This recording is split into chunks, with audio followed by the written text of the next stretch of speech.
Está entrando no ar, pela Rádio Universidade 800 AM, o programa T-Move, Temas Emergentes em Movimento. O que te move?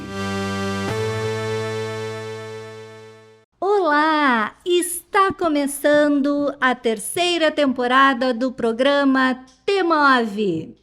Eu sou a Maria Aparecida Zolim, pedagoga da Coordenadoria de Tecnologia Educacional e apresentadora deste programa, aqui nos estúdios da Rádio Universidade 800 AM.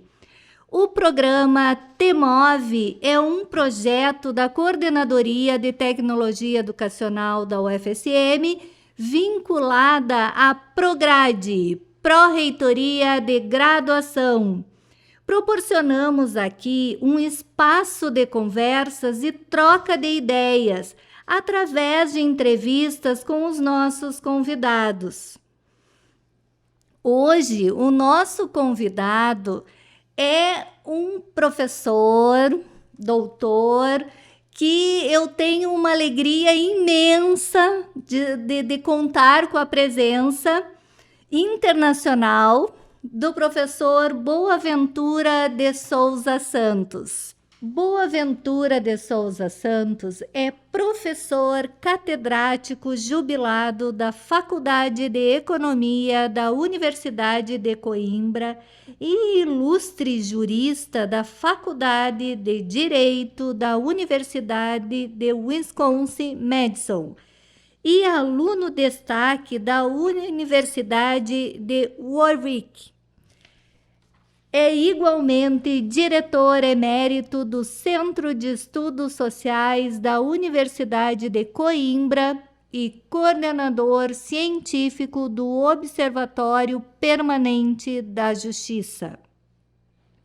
De 2011 a 2016, dirigiu o projeto de investigação ALICE, Espelhos Estranhos, Lições Imprevistas, definindo para a Europa um novo modo de partilhar as experiências e o mundo.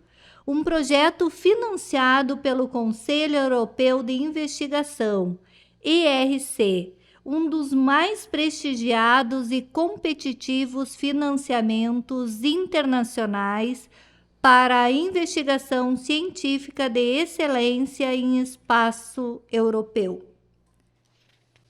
O professor Boaventura é autor reconhecido e premiado em diversas partes do mundo.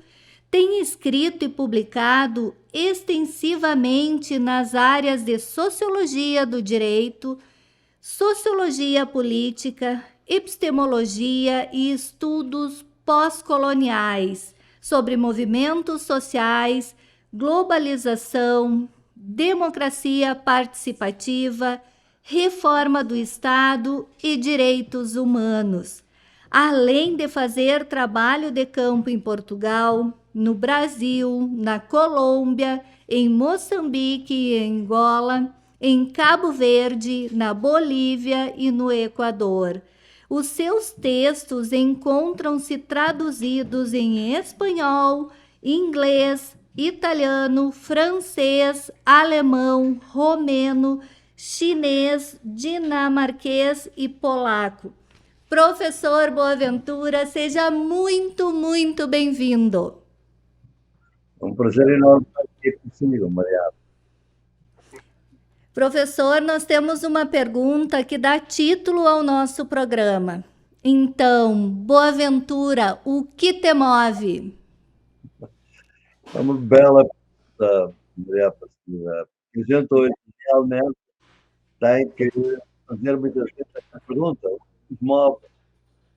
E o que nos move hoje em dia, sobretudo para aqueles que têm como carreira académica, que é o meu caso, é realmente tentar, através da ciência, contribuir para uma sociedade mais justa, mais pacífica, para quem neste momento está na Europa, é também uma luta contra a guerra, que é iminente.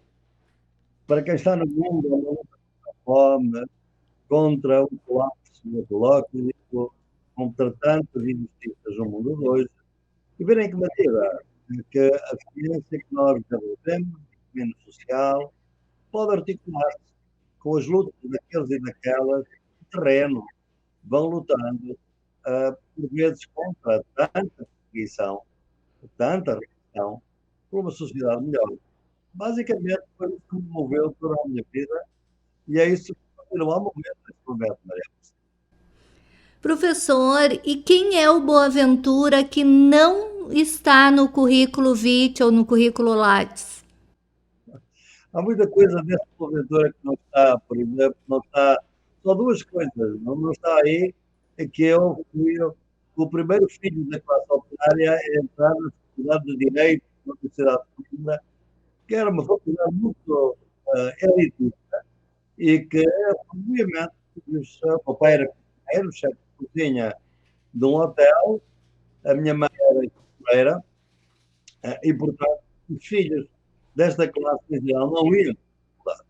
E, portanto, foi um escândalo, no final dos anos 50, entrar para a faculdade, e o escândalo maior é o melhor aluno da turma. De maneira que foi assim, uma coisa extremamente estranha para essas pessoas, e como muitos professores vinham comer, almoçar ao restaurante onde meu pai era cozinheiro, então eu tenho que contar essa história, porque é uma história do meu pai, que me delicia, que foi um dia, um desses professores de Direito Constitucional, ter vindo à cozinha perguntar ao meu pai se ele era filho, se ele é pai do Boaventura. O meu pai, coitado, ficou amarelo, pávido, com medo, não tivesse feito alguma coisa horrível na faculdade e que fosse ali o professor para avisar o meu pai. Disse, não, António, o nome do pai. Não, nós só queremos dizer que o seu filho é o nosso melhor aluno e queremos felicitá-lo por isso. De maneira que foi, essa é uma das coisas que está no meu currículo. A outra, certamente, talvez também conheça, é que eu tenho poeta, tenho 11 livros publicados e, curiosamente, a maioria deles são no Brasil, publicados pela minha editora, que tem sido ultimamente confraria do Rio de Janeiro. Nossa, que legal! Professor, em seu livro Fim do Império Cognitivo, a afirmação das epistemologias do Sul de 2018, o senhor apresenta uma proposta de compreensão do mundo para poder transformá-lo de uma maneira emancipatória e libertadora. Como podemos alcançar a transformação social em tempos onde as relações humanas são pautadas pela competição, a subjugação do outro, a fome, o desemprego, o desmatamento e tantas outras coisas que estão aflorando no nosso mundo? Precisamos pensar fora da caixa eurocêntrica? Sem dúvida, sem dúvida. Eu penso que o grande problema que nós enfrentamos, para além de todos que mencionou, e que tem toda a razão de ser, é o problema do conhecimento que nós usamos para conhecer esses problemas, as categorias que usamos, a maneira como nos classificamos, os remédios e receitas que recomendamos. Tudo isso, a meu entender, é a coisa mais difícil neste momento. E é por isso que eu tenho dedicado os meus últimos 20 anos de trabalho às questões epistemológicas, questões de conhecimento. Basicamente para quê? Fundamentalmente é porque o mundo mudou muito desde o final do século XIX, quando as ciências sociais foram criadas, de alguma maneira, não é? Criadas na Europa. E a Europa dominava o mundo nessa altura, basicamente, e não o conhecia bem. Não conhecia bem o mundo, não era nenhuma. Conhecia através dos missionários, dos viajantes, dos exploradores, dos colonizadores, não havia um conhecimento profundo de maneira nenhuma. Não? Ora bem, o mundo hoje é outro. A Europa, na altura, parecia ser o centro do mundo. Hoje é cada vez mais uma periferia, uma pequena periferia do mundo. A dinâmica do movimento económico está no Oriente, não está no Ocidente. Não é? Muitos outros povos adquiriram cidadania, foram conhecidas, lutas em África, em Ásia, na América Latina. E nós mantivemos com os mesmos quadros de pensamento.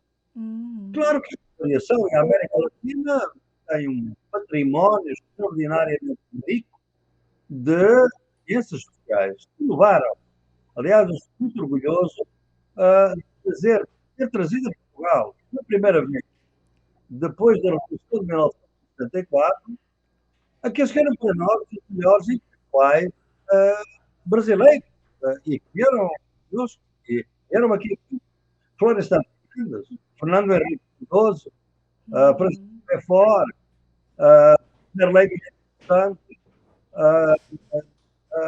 Gabriel Costa, tantos, daqueles que eu conhecia, Maria Helena Chauí, foi dessa altura que ela. Portanto, realmente houve muita coisa, mas há uma coisa em comum que nós temos que mudar. Vós e nós, todos, em geral. Não é? Eu amanhã estaria a abrir um concurso, um curso, um congresso no Paquistão, exatamente, mas estou a perguntar exatamente qual é isso novo que se precisa também. O que é novo é só, posso dizer de uma maneira simples, a ciência que nós cultivamos é um instrumento precioso. Eu sou um cientista social e, obviamente, não ponho isso em causa. Agora, é um conhecimento válido, mas não é o único conhecimento válido. Há outros conhecimentos válidos. E aqui eu distancio-me um pouco de certas correntes ditas coloniais, ou coloniais, como dizem no Brasil, para os quais toda a ciência moderna é colonialista. Eu penso que não. Há coisas muito positivas da ciência que devem ser experimentadas. Até porque nós, de outra maneira, estaríamos a cometer suicídio. O que nós temos é que selecionar aquilo que nós, a nossa aprendizagem, que nos serviu, e, naturalmente, estamos abertos a muitos conhecimentos. O grande problema é que não estamos, fomos treinados para não estar. Porque o nosso conhecimento é único, rigoroso, e os outros são superstições, são opiniões, não são autenticidade, não são conhecidas. E às vezes choca. Por exemplo, se olharmos, por exemplo, para o Brasil, ou até para Portugal, mas olhamos agora para o Brasil, mais de 70% da agricultura, digamos, chega à vossa mesa, os legumes que comemos, todos comemos, etc. Vem de uma economia que não é propriamente aquela grande economia do agronegócio. É muitas vezes a economia camponesa, é a pequena camponesa, a economia familiar, etc. Bem, se for uma faculdade de economia hoje no Brasil ou em Portugal, só a economia da grande agricultura é questionada. A outra não é. Na Europa, deixamos de estudar a economia camponesa, a economia familiar, a economia cooperativa, associativa, e, portanto, há uma riqueza enorme que fica fora e que tem que ser estudada com os instrumentos deles. Porque se eu for estudar a economia, por exemplo, japonesa, os instrumentos do agronegócio, eles dizem, claro, a economia japonesa não é produtiva. Nós, por hectare, produzimos X toneladas. Eles, por hectare, muito menos. Logo, nós somos melhores. O problema não é esse. É que a nossa concepção da terra tem que ser diferente da agricultura, da natureza, da economia. Eu sou filho de camponeses. Os meus pais, antes de irem para a cidade, eram camponeses. E eu aprendi com eles que a terra, de vez em quando, tem que descansar. A gente lembra-se do feito, eu estive agora na aldeia, e um pedaço de terra que tomava-se um ano, no ano seguinte estava de pousio. Tal como nós estamos a dormir, a terra precisa descansar. Bem, inventaram herbicidas, inseticidas, de primeira geração, Estamos na quinta geração de herbicidas que estão a matar completamente as abelhas, a biodiversidade. Bem, isso não é contado. Só conta, digamos, o número de toneladas por hectare. Portanto, há outras concepções do mundo e essa diversidade tem que entrar na universidade, tem que entrar na nossa família e tem que entrar no nosso. As epistemologias do solo é um apelo a conhecer a diversidade dos conhecimentos no mundo e a respeitá-los. Não só fora da universidade, há pouco citou o Paulo Freire, pois teve que, para resgatar outros conhecimentos, teve que criar uma educação popular fora da universidade. Esse é o grande problema. Portanto, nós temos, e por isso não mudou de alguma maneira, conheci-o ainda bem no final da sua vida, quando ele foi secretário da Educação em São Paulo, havia angústia de homem, porque nas escolas ele não podia, naquele idioma, ensinar as coisas que tinha ensinado a pedagogia do oprimido. Bem, é tudo isto, a meu entender, que nós estamos a procurar. Portanto, para mim, fundamentalmente, a epistemologia do escola é isto, porque se tiver outros instrumentos, tem outros modos de transformar o mundo. A gente tem que ter outra competência, outra questão. Por exemplo, no ecológico, nós não podemos nunca resolver o problema ecológico se continuarmos a ter o conceito de natureza que nos ensinaram na escola. A natureza tem vida, a natureza é nossa mãe, a nossa vida tem que ser respeitada. Eu aprendi isso com os vossos indígenas, os indígenas do Equador, da Bolívia, os camponeses do Moçambique, etc. É toda essa diversidade a que eu acabo. Professor, eu acho que essa questão, né, da natureza, perdemos a noção que nós fazemos parte dessa natureza, né? Não existe uma natureza e os seres humanos, é uma coisa só. E precisamos resgatar essa ideia que nós somos um com o todo, né? Não é? É quase um absurdo, Maria. Você está aí o seu corpo, o meu corpo. O que é meu corpo? O meu corpo não existe. Sem a natureza, comer, estar, a natureza. E, no entanto, criámos uma ideia excepcional, que, aliás, é curioso, é outra crítica que eu faço a certos estudos dos coloniais, é não analisarem a complexidade do próprio pensamento eurocêntrico. Porque esta ideia da natureza que a gente tem é aquela que foi comunicada por um conceito cartesiano de natureza. Não é? A natureza não tem dignidade divina. Como não tem dignidade divina, nós pensamos no infinito, dizia o Descartes, portanto, a natureza é inferior. Como é inferior, dominá-la. Já vinha de nós, eu creio que vinha da antes, etc. Mas ele transformou isso num sistema filosófico.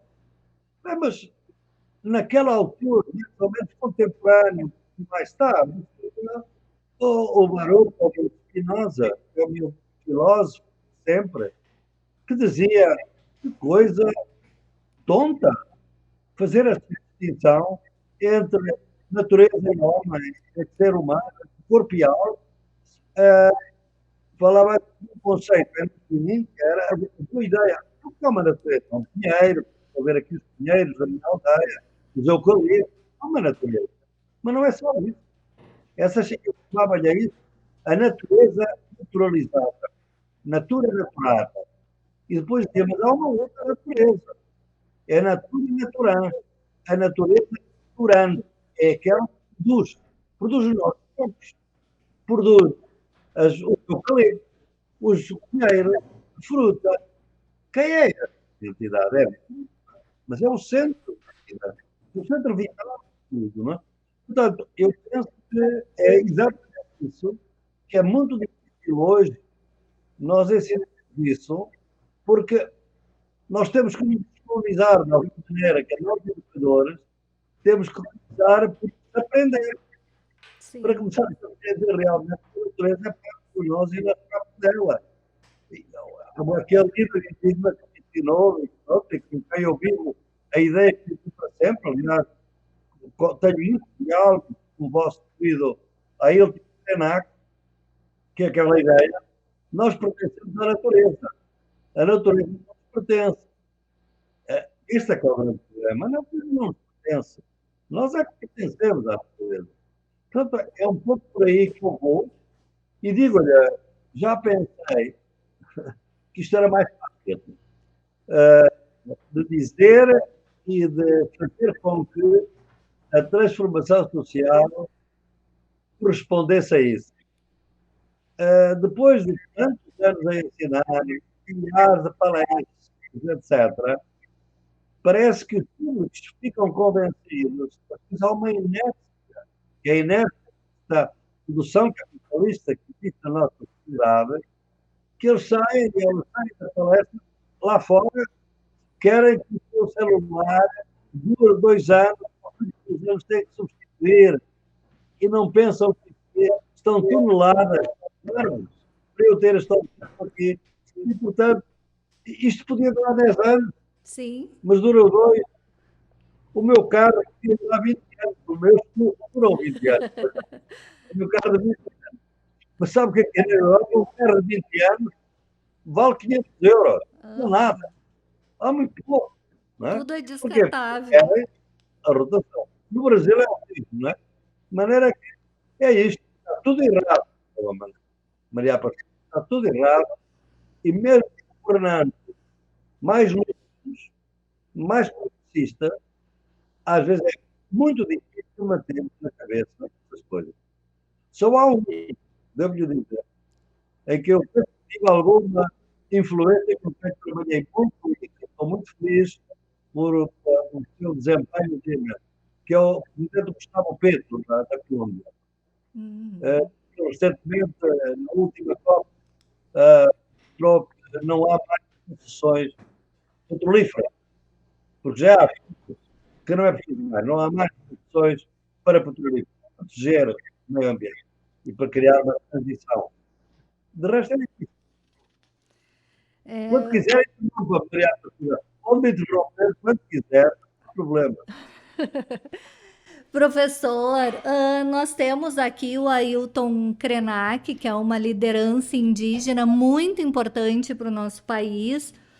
Ele é ambientalista, filósofo, e ele diz que o futuro é ancestral. E eu acredito nisso, que só a gente retornando ou resgatando essa sabedoria que a gente vai ter uma solução. E a gente está vendo, né, de forma prática que as condições climáticas estão chegando num ponto de não retorno, né? E se a gente não tomar uma atitude para ontem, a situação, a tendência é só piorar, né? E no seu livro, O Fim do Império Cognitivo, a afirmação das epistemologias do Sul, o senhor ilustra o conceito de epistemologias do Sul, dando exemplo como a Ubuntu, que requer uma ontologia do ser com e estar com, o Sumac Causai em Quechua, expressando a ideia do bem viver, e o Pachamama, recentemente incluído na Constituição equatoriana e que tem a natureza como um recurso natural, mas como um ser vivo, fonte de vida, a qual são reconhecidos direitos do mesmo modo que aos seres humanos. As epistemologias do Sul seriam esse retorno aos conhecimentos ancestrais? Maria Aparecida, não há experimento ao retorno. Eu acho que é possível retornar, não é? Nem o Ailton tem muita conversa, o Ailton é um querido amigo, publicamos até um livro, ele e a Inês Silvestre, e temos discutido muito sobre essa questão. O que é interessante é o seguinte: na cultura ocidental, na ciência moderna, nós, para ver o futuro, olhamos para a frente. É o conceito de progresso. Os povos indígenas, para ver o futuro, olham para trás. Não quer dizer que querem regressar para o totalmente aos tempos antigos. Não. É resgatar destes tempos coisas que foram abandonadas, suprimidas, consideradas atualizadas ou impossíveis e que hoje não estão em falta. Portanto, por exemplo, sobre esse respeito da terra, por exemplo, sobre essa ideia a que mencionou, a do summa causae, é exatamente pela primeira vez numa Constituição moderna e eurocêntrica, entra um termo não uma língua não colonial, é do Quechua, o summa causae, que quer dizer viver, é viver em harmonia com a natureza. Não é não cortar árvores, não é o conservacionismo de alguns ecologistas. Não. Os indígenas sempre cortaram árvores, sempre cultivaram, desmataram, mas para o que era necessário, para a sua sobrevivência, não para o lucro, não para o lucro. Portanto, é exatamente essa ideia de resgatar do passado essas coisas que nós perdemos, ou que estão, mas elas não são passadas, Maria? Elas são passadas porque nós temos esta ideia de tempo linear, mas elas são contemporâneas, porque elas continuam a ser defendidas por você. Esse conceito de Ubuntu, o conceito da África Austral, diz assim: eu sou porque tu és. Uhum. Ou seja, eu não existo. Eu não posso dizer que eu sou, logo eu penso, logo existo. Quem é muito a língua africana, esta diz do Descartes, e todos os outros que vieram do local e todos os pensamentos, não se podem traduzir. Porque o eu não existe. Eu sou daqui, filho de tal, desta terra, desta tribo, deste povo, deste território. Nunca sou eu. Sou eu com. Portanto, esta ideia de ser com é uma ideia extremamente útil, sobretudo hoje, em que nós não somos com, nós somos contra. Os nossos estudantes hoje são extremamente competitivos, são extremamente egoístas, foram treinados para isso, para uma competição de soma zero, isto é, para eu ver que tens que perder, e este egoísmo, digamos assim, este individualismo que o neoliberalismo quer. O neoliberalismo quer exatamente o indivíduo, não quer a sociedade, o indivíduo, não quer classe, não quer comunidade, não quer comunidade, o indivíduo. Porque sabe que o indivíduo é muito frágil. É muito frágil.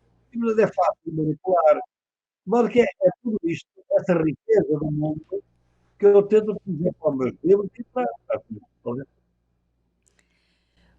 Professor, e assim, ó, essa questão da competição, é algo assim, ó, que ela me incomoda muito e eu acredito que a competição, ela, de forma nenhuma, ela é algo saudável. O que fazer assim, ó, porque as crianças são incentivadas a competir desde a educação infantil, que ela tem que ser melhor do que o coleguinha, ela tem que ser melhor. Ainda tem escolas com quadros de melhor aluno, ah, que é um absurdo, porque às vezes aquele aluno não atinge aquela nota, não que ele não queira, mas porque ele não conseguiu, né, por inúmeros fatores. Então, o que fazer? Sabe, é que esse é o problema, Maria. Não podemos, nós podemos encontrar problemas, podemos encontrar soluções, mas a sociedade em si mesma é que tem que ser transformada. Vamos dar um exemplo lá. Se as pessoas tivessem um pouco de estabilidade na vida, não apenas nas classes médias, mas os trabalhadores, as trabalhadoras, as mulheres que vivem aí nas favelas, etc., que têm a possibilidade de ter um emprego com dignidade, com direitos e com alguma estabilidade. Essa gente, todas as pessoas, estariam disponíveis para participar de uma reunião de uma associação, de ajudar num tempo de crise, como a gente viu durante a pandemia, eles teriam muito mais disponibilidade porque a sua sobrevivência, de alguma maneira, estava assegurada. Ora bem, esta fase em que nós estamos no capitalismo foi retirar a estabilidade. Está a chegar à universidade. Aqui nesta universidade em Coimbra, 70% dos docentes são precários. Quer dizer, não têm um vínculo permanente, que é a meta global do neoliberalismo, que também vai acontecer no Brasil, vai acontecer nos Estados Unidos, onde eu tenho ensinado já há muito tempo. Eles querem um núcleo que aguenta a universidade, não deve ser mais de professor efetivo, depois muito trabalho precário, nem pesquisa, nem ensino. Não estão ainda a implementar tudo isto. Caminham para lá. Fora da universidade é pior. Praticamente temos outros trabalhos precários só. E na Europa, na América Latina, na África, trabalhos sem direitos. Muitas vezes, trabalhos sem direitos. Portanto, quem vive nestas condições, eu posso exigir que a pessoa não seja competitiva. Eu não posso. Porque a pessoa sabe que para ganhar aquela posição, a vender a comida no restaurante, que só tem 3 ou 4 motas para distribuir comida do Uber, do Globo, eu tenho que ir do lado. Não posso solidarizar-me com os outros. Não é? Portanto, nós estamos num modelo que é competitivo desde que a pessoa entra no mercado de trabalho e a escola prepara para isso. Se prepara para a competitividade. E eu, olha, isso é que eu noto, mudou. Porque quem vive muito tempo, infelizmente, tenho vivido esse tempo, vê bem a questão na educação.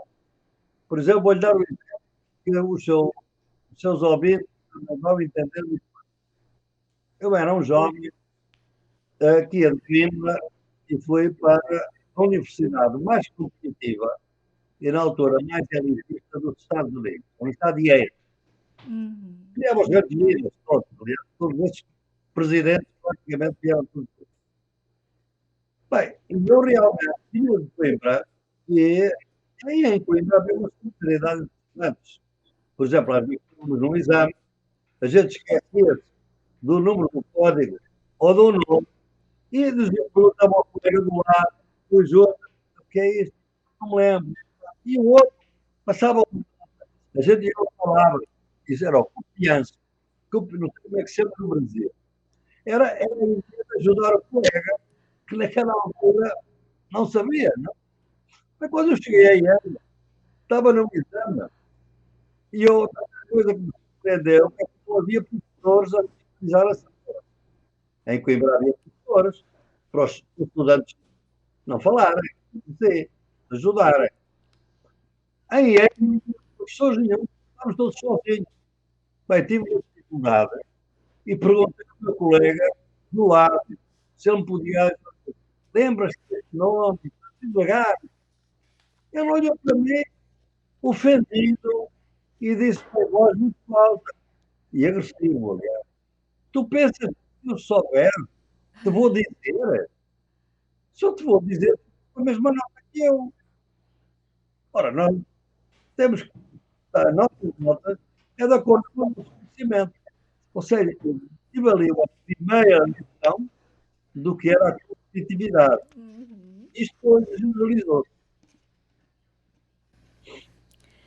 Professor, agora mudando um pouquinho de assunto, nós enfrentamos uma pandemia, né, muito triste, muito séria. E o senhor escreveu o livro O Futuro Começa Agora, da Pandemia à Utopia, que foi lançado em 2021. O senhor escreve que, abre aspas, senti muitas vezes que escrevia na qualidade de tradutor do novo coronavírus. Dava-me conta de que por meu intermédio o vírus estava a tentar descrever e avaliar o mundo e as sociedades em que vivemos de uma forma que desafiava as análises. os conceitos e as teorias de que eu, como sociólogo, poderia dispor.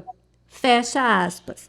Ouvimos diuturnamente de que as pessoas ficariam mais solidárias depois de passar pelo período sombrio da pandemia. Mas voltando à vida normal, pós-pandemia, é visível o individualismo, o egoísmo, o egocentrismo que aflorou socialmente. O vírus nos ensinou algo.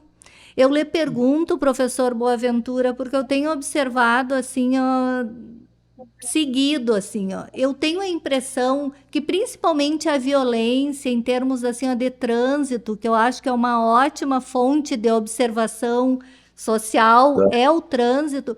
As pessoas assim ó, estão mais violentas, estão mais assim, ó, se uma rua é estreitinha, estaciona dois carros assim pensando que um terceiro precisa de espaço para passar.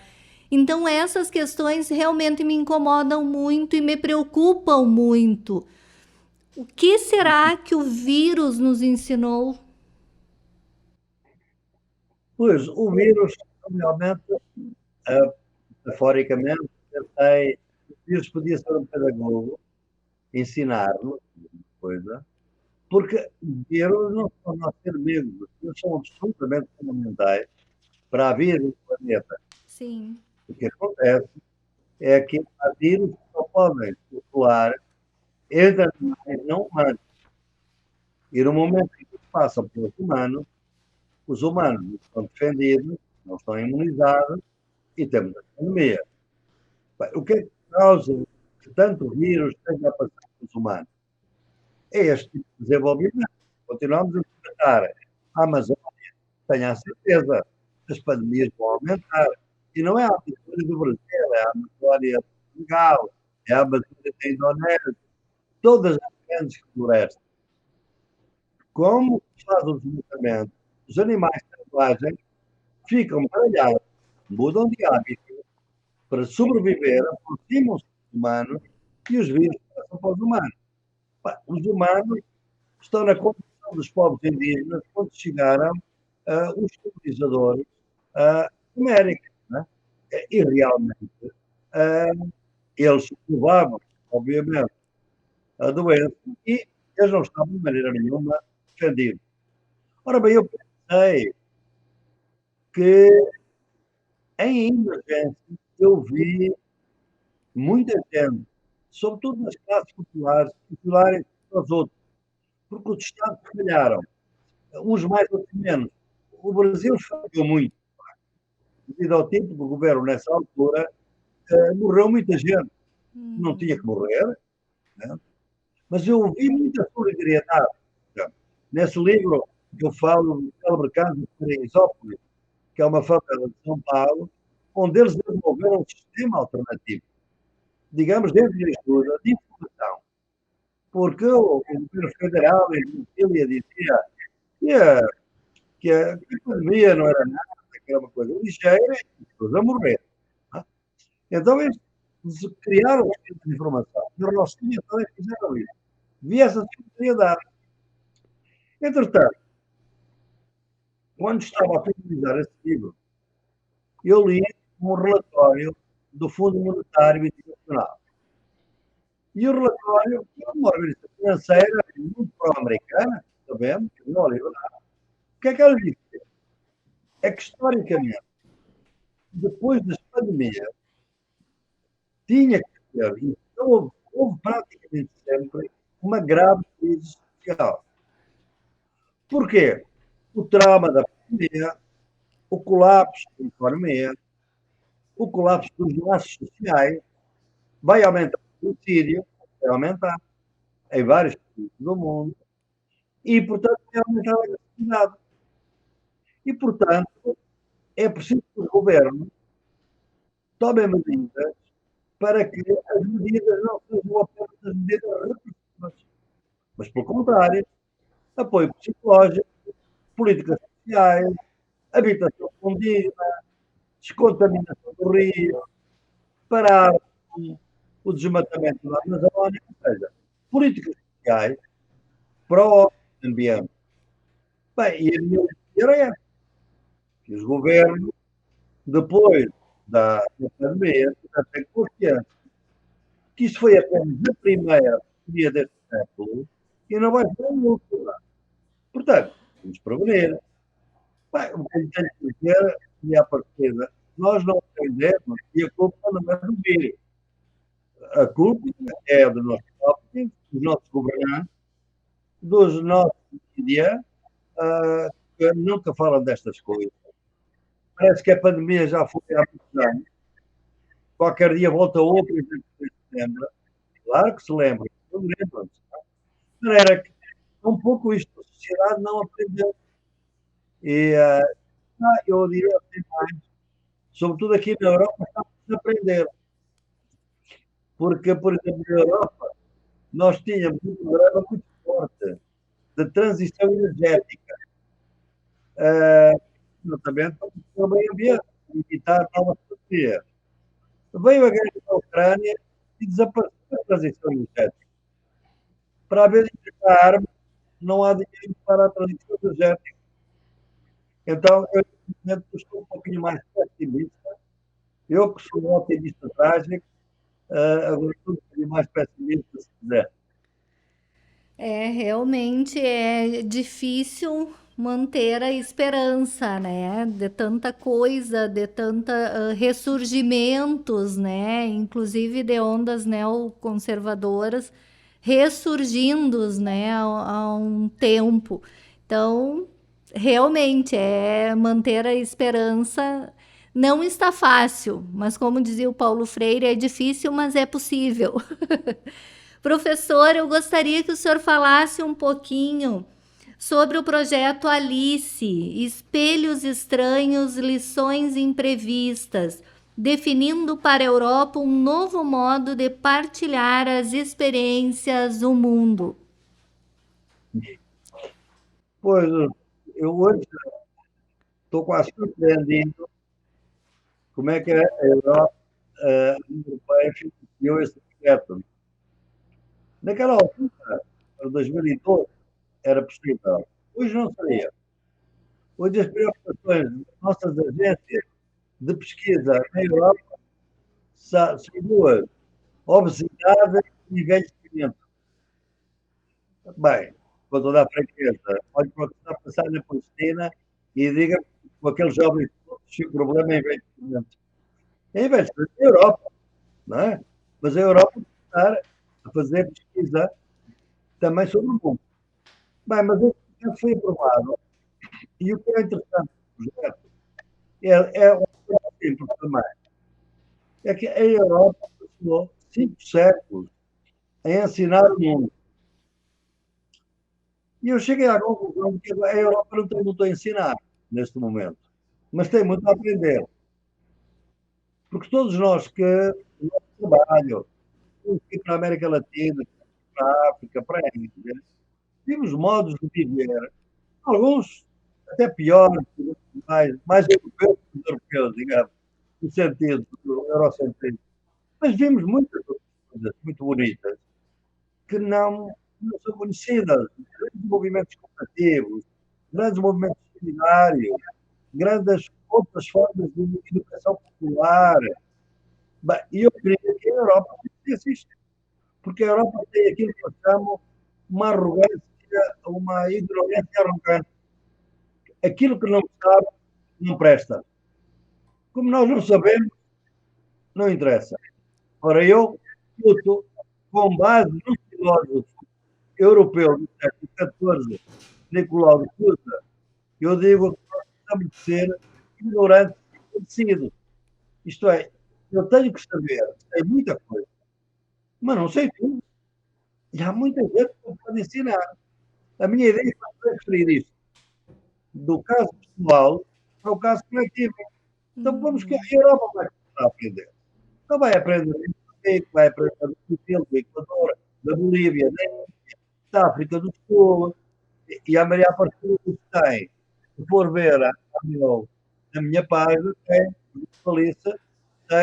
conversas do mundo de 2 horas cada uma, em português, em espanhol, em inglês, com pessoas que vêm de outras culturas, com outras visões do mundo, mas com muita sabedoria. Sabedoria que nos falta, porque a gente sabe muito de detalhes, mas sob a visão do mundo, o sentido da vida, perdemos-se um pouco. Então, a minha ideia foi, e que está, aliás, publicado no dele também, a editora Autêntica publica uma série de conhecimentos na luta, novas formas de democracia, direitos humanos, economia, etc. Tudo isso é diversidade do mundo. E eu só queria realmente que o mundo conhecesse melhor a diversidade, porque é a única maneira de a gente lutar contra a guerra. Se a gente conhecer o outro, não o quer destruir, quer discutir com ele, ou com ela. E hoje vemos a guerra. A guerra de todo tipo, guerras sexuais, guerras entre famílias, guerras entre tribos, entre clãs, destruíram a ilha, está hoje tribos uns contra os outros, destroem os inteiros, os palestinianos, agora Gaza com o genocídio. Quer dizer, não faz sentido nenhum. Eu acho que esse foi o projeto. E o projeto teve plenos, no meu entender, foi muito elogiado. Os livros têm em muitas línguas, eles vão ler. Agora, o problema não é ler, é depois também a gente tem que estar à luta. E é por isso que as epistemologias do Sul são conhecimentos na luta. Isto é, a gente tem que estar à luta, levar esse conhecimento e aprender. Aprender na luta.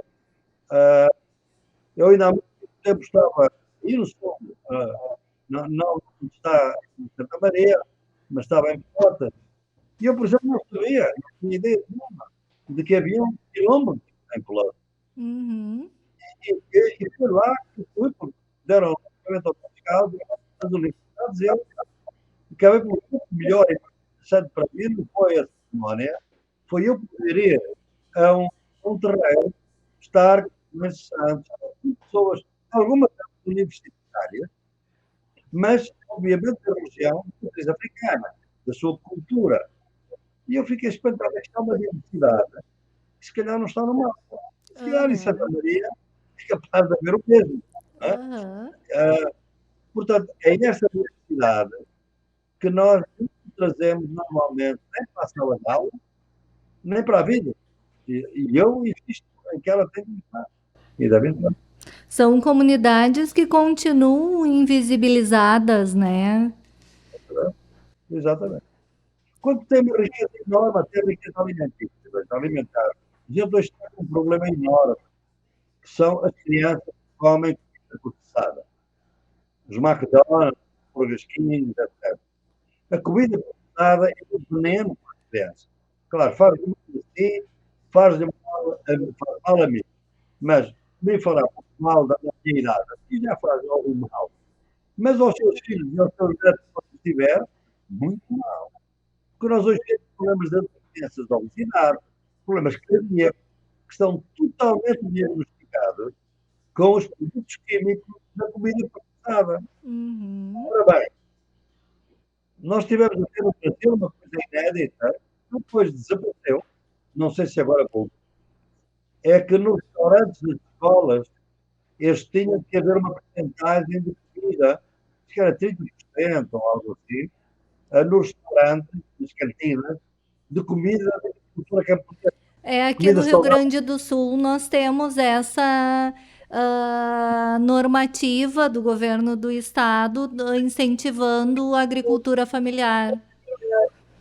Parabéns, parabéns. Nem todos os estados estão a ter isso. É fundamental para as crianças, mais os nossos chocolates da família, que os avós faziam, e as mães. É muito bom a doceria. A doceria processada com conservantes é um veneno para as crianças, não é? Os adultos entendem-se melhor. É por isso que a Maria Aparecida vai à Panto, Argentina, e já não vê abelhas. Porque a soja transgénica matou as abelhas todas, às crianças. As crianças têm resistência. E, portanto, são mais envenenadas. É como isto. O meu médico oftalmologista dizia-me no outro dia, eu na quinta de Coimbra, ele dizia, ó, Paulo Ventura, daqui a 20 anos, o senhor não imagina o negócio que nós vamos ter. É que todas as pessoas vão ser melhores. Uhum. Aquilo que estão a dedicar, de maneira que têm o celular, muitas delas à escura, só com a luz do celular, que é uma coisa horrível, crianças pequenas, daqui a 20 anos, tudo mil. Uhum. E a gente sabe disso. Mas as famílias querem almoçar e os seus filhos.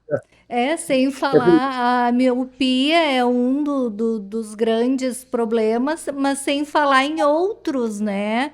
Que as crianças só que crescem com o foco apenas nas telas, elas são com uma criatividade menor, serão adultos menos criativos.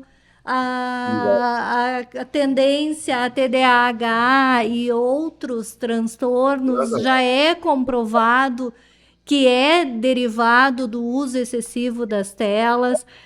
O senhor estava falando da questão da alimentação. A obesidade infantil já está se tornando um problema de calamidade pública e que não é falado, não é visto. Eu trabalhei 22 anos na educação básica. Tinha uma, no máximo, às vezes não tinha uma criança obesa numa escola que era com quase 2.000 alunos. Hoje é mais comum a gente ver crianças obesas do que crianças no seu peso ideal. Então, assim, ó, dá vontade de chacoalhar, porque é uma questão urgente.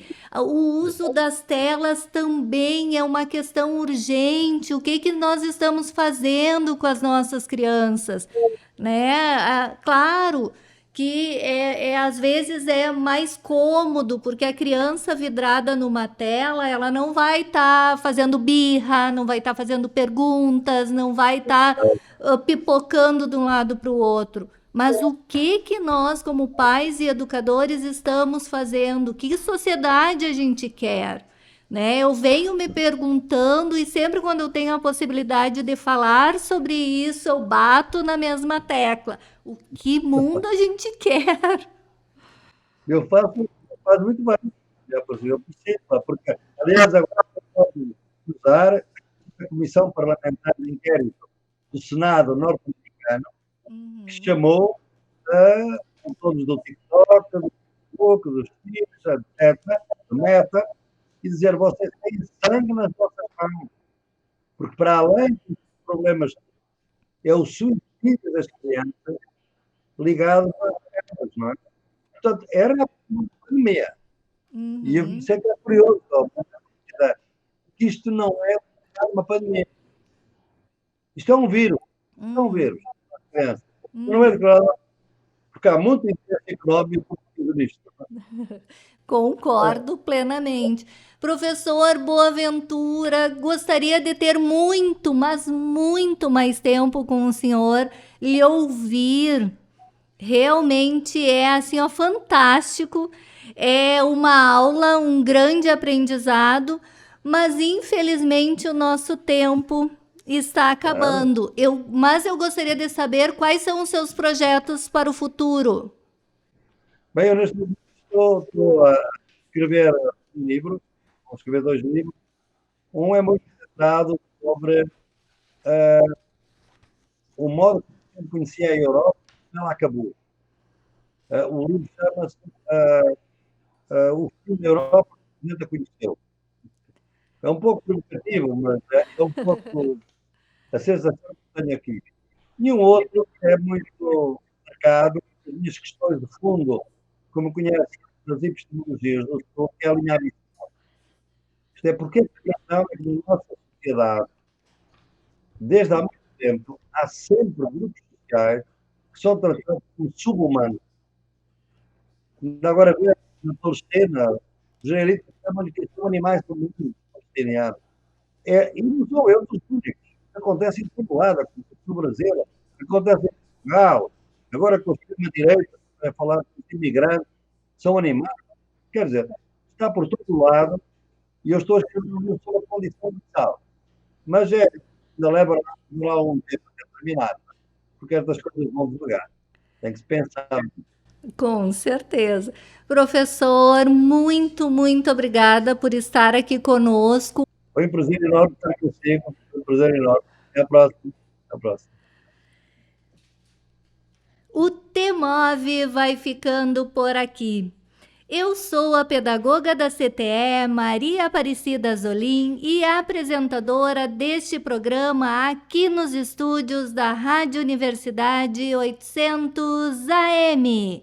O TMOV conta com a produção da comunicadora social Luísa Peixoto, trabalhos técnicos de Giano Al e direção de rádio de Jonathan Ferreira.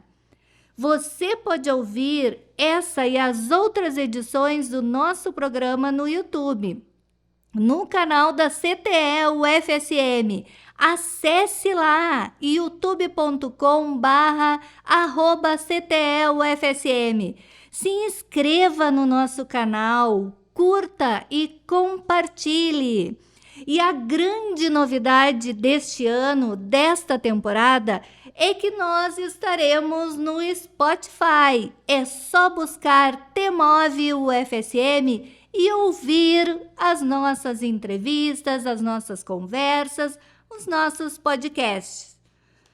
Nós estaremos de volta na próxima semana em uma conversa leve, descontraída e com muitas aprendizagens, aqui pelos estúdios da Rádio Universidade 800 AM. Obrigada pela sua audiência, que a sua semana seja levinha, levinha e muito feliz.